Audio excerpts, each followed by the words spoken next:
Selanjutnya kita akan coba membahas tentang konsep data dalam decision tree.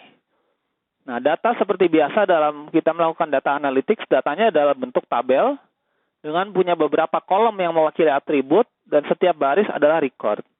Nah, atribut ini menyatakan suatu parameter yang dibuat sebagai kriteria dalam pembuatan tree. Jadi dia menjadi penentu, menjadi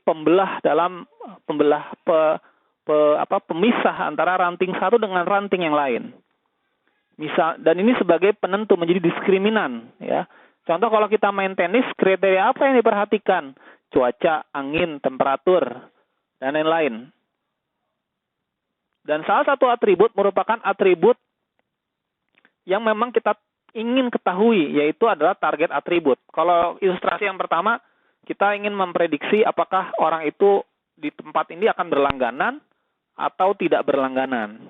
Kemudian kalau di data yang ini, kira-kira dia akan hipertensi atau tidak hipertensi. Begitu ya. Nah, atribut memiliki nilai-nilai yang dinamakan sebagai instance.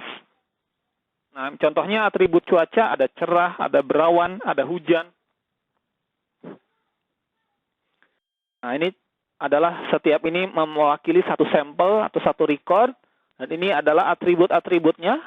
Dan ini adalah target atributnya. Jadi, kalau cuacanya cerah, anginnya keras, temperatur panas, kira-kira main atau tidak?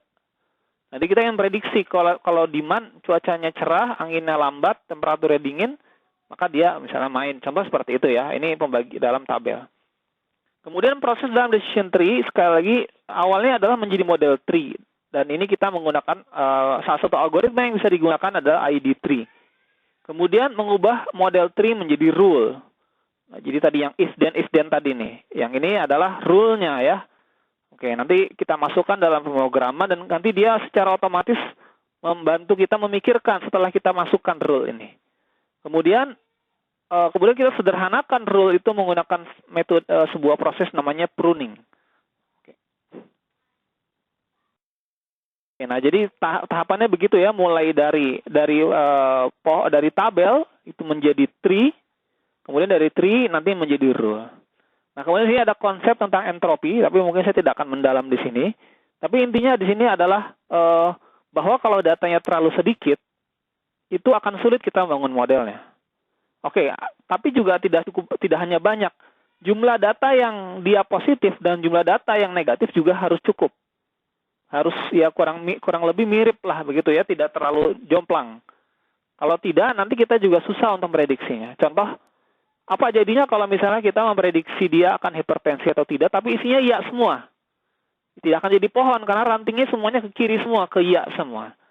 Maka perlu seimbang jumlah iya dan jumlah tidaknya mirip-mirip. Ini iya-nya 3, tidaknya ada 5, misalnya seperti itu.